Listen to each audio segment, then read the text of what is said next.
In the very beginning, when we first started raising money in the spring of 2014 and the detractors came, I tried to defend myself. I tried to defend the FDMG Academy campaign because I thought people were interested in the truth. And some of these parents who are making the same mistakes over and over, they are supporters of my work. So you've been listening to me for 20 years and you still don't get this right. So it's kind of perplexing. I think some people hear me, but I'm not sure if they're listening. A psychological evaluation is like a criminal investigation. Let's say somebody just got shot. We don't know who did it. So the forensics experts and the police investigators, their job is to do what? Reconstruct the crime scene. I'm super excited, man, because one, I think we have somebody who is just a great thought-provoking leader. He's an educator. He's been known as a certified school psychologist. He's a doctor. He's the CEO of his own school, and he is bringing the knowledge and so much wisdom for us to hear today about the liberation of African people. Ladies and gentlemen, it's Dr. Umar Johnson. Dr. Johnson, welcome to the program, sir. Peace and Pan-Africanism. Glad to be with you. Yes, well, Dr. Umar, I hear congratulations first are in order, and I want to say what an honor it is to talk to you, but congratulations on the Frederick Douglass Marcus Garvey Academy renovations, all system renovations being finished. Can you talk about just your excitement around that? Yes, indeed. It's amazing how divine timing works. And I find it really ironic that we completed the renovations on August the 11th. And this will be my first public speech since we finally crossed the finish line and completed all the major renovations at the school. So at this point, we just have to get an HVAC inspection because that was the final system that need to be repaired, and we just finished that. Electric has been done for some time. Plumbing has been done for some time. The sprinkler system, the fire system, the burglar system, all the other systems were already done for some time. It was the HVAC that gave us the longest amount of challenge. And now that we're done with that, once that gets inspected and we get our certificate of occupancy, we're going to go ahead and paint the school, lay the floors, and then it's time for the community grand opening. And if all goes well, we're looking to host our first incoming class of 2nd, 3rd, and 4th grade Black boys next August 17th, Marcus Garvey's birthday, 2024. Tomorrow, I'll be in Rochester, New York to keynote a children's youth program, summer program graduation. And Frederick Douglass, as you know, he's buried in Rochester. So I get to visit his grave tomorrow. So Marcus Garvey today, Frederick Douglass tomorrow, my first 2 stops after completing a school named in their honor. I think it's more than a coincidence, brothers. Dr. Umar, I got a question. So we'll follow the journey for you opening the school. As a visionary leader, when you had the vision, you went to a number of places, tried to make it happen. Now you end up with your location, school opening.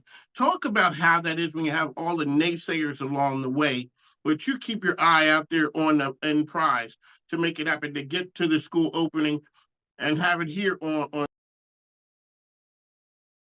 As a therapist, one of the things I've learned in therapy and one of the things I try to offer to my therapy clients, life coaching clients, and that is when you have a purpose in your life, it's that much easier to overcome the obstacles. It becomes that much easier to remain focused. It becomes that much easier to ignore the detractors. So I've kind of grown immune to them. In the very beginning, when we first started raising money in the spring of 2014 and the detractors came, I tried to defend myself. I tried to defend the FDMG Academy campaign because I thought people were interested in the truth. So I was so naive at that time. I said, well, if I just tell them everything will be all right. And I quickly learned that that was not true, that many of them were not after the truth. They were after slander and they were after character desecration. And so once I realized it was no longer about the truth, which was an epiphany that kind of dawned upon me around 2016, after 2 years of slander, that's when I just stopped paying attention to that.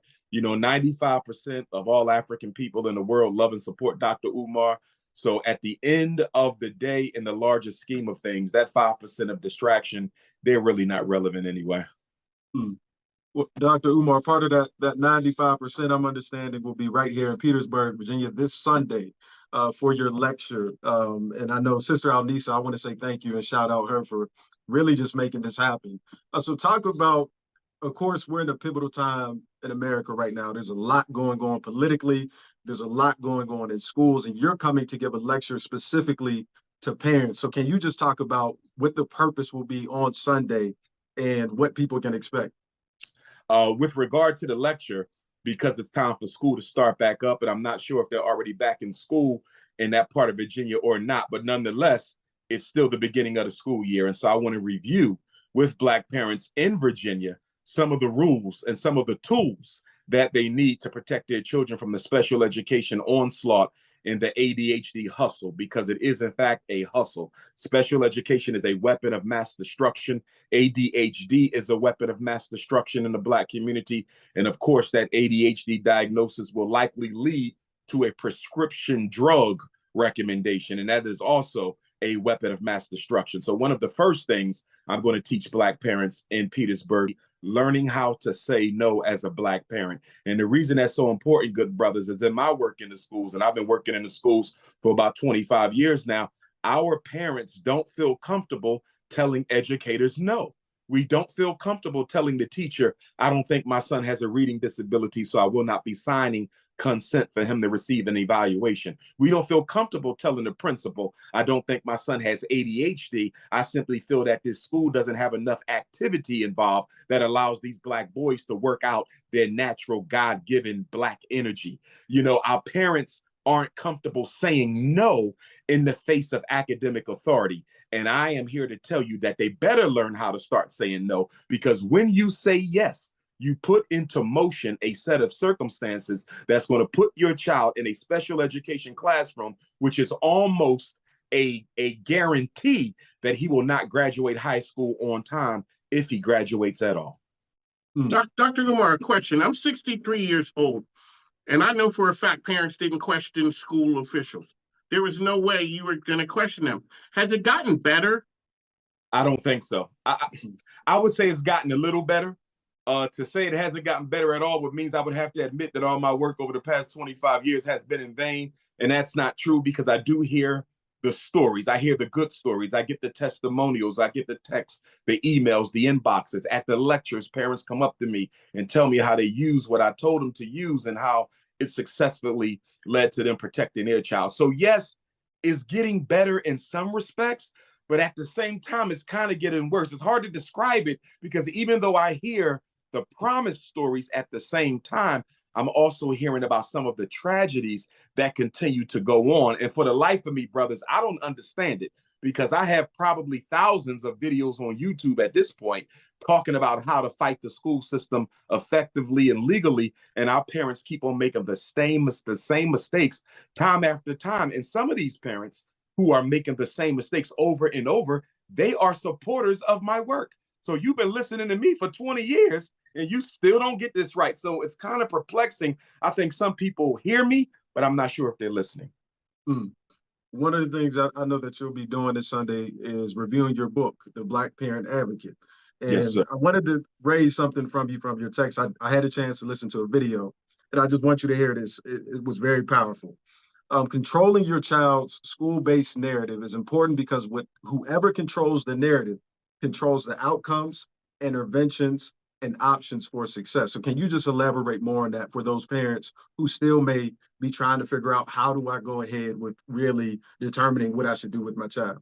Absolutely. That is probably one of the best questions I've ever been asked, brother, when you deal with the psychoacademic Holocaust. When we talk about controlling a narrative, let me put it this way. When the school asks permission to evaluate your child, in essence, they are asking for permission to control the narrative. A psychological evaluation is like a criminal investigation. Let's say somebody just got shot. We don't know who did it. So the forensics experts and the police investigators, their job is to do what? Reconstruct the crime scene. Find out who shot this person and why they shot this person. The special ed evaluation is the same thing. This child can't read. So they want to do what? Create the narrative. Why isn't he reading? And is it possible for him to learn how to read? And if it is possible for him to learn how to read, can he do it without special education? So when you sign permission for the child to be evaluated, you just gave the school the legal authority to do what? Define the narrative. Their narrative is what? he can't read because he has a learning disability. And the only way we're going to be able to teach him how to read is to give him an IEP and lock him up in special ed jail. That's the school's narrative. But what's the parents' narrative? The parents' narrative is the reason my fifth grader is reading on the second grade level is because he goes to a school that has historically underachieved since I was a child at that school. The reason he can't read is his teacher is a long-term substitute who is not trained in how to teach children how to read. The reason he can't read is because he was suspended from school so long or so often in the third grade that he wasn't in the classroom long enough to learn how to read. The reason he can't read is he had a first-year teacher straight out of We Hate Black Children University who can barely read herself. The reason he can't read is because he didn't go to kindergarten. The reason he can't read is he went to a preschool that was more of a daycare that was all about toys and cartoons, not about numbers and letters. The reason my son can't read is because he hasn't been taught, not because he cannot learn. And that right there, gentlemen, that's the fight. That's the tug of war. Whose narrative is ultimately going to win? And you know who dictates that? The parent dictates that. Because if you don't sign that permission to evaluate, the school can't force their narrative. And instead, you can force your narrative and make it clear my son can learn how to read and he don't need special ed to learn how to read. But in order to do that, you're going to have to give him a good teacher. You're going to have to give him tutoring. You're going to have to spend some of your Title I money to help improve his skills. You're going to have to stop criminalizing him, suspending him. You're going to have to stop making him like he's an unwanted person in this school building. In other words, who's going to take the blame? Is the school going to take the blame, or are the parents going to take the blame? And I can tell you, the school will never take responsibility for their role in miseducating our children. It has to be the parents. And that's why these lectures that I do, like the one I'm going to do in Petersburg Sunday, are so important. Because you got an attitude that I'm not rocking with the Arabs. You got an attitude that I'm not rocking with what Jada Pinkett is doing, disrespecting and undermining her husband so she can sell a couple books. Y'all better go somewhere with that nonsense. Y'all better go somewhere with this nonsense. I wasn't born to be your damn friend. I was born to wake you up. I was born to smack the black out of you if you ain't proud of it. Have the Arabs apologized for African slavery yet? Have the Arabs paid us reparations for starting the slave trade? Have the Arabs done anything about the enslavement of Africans right now? Get the hell out of my face. I'm a black man. Yesterday, today, and tomorrow.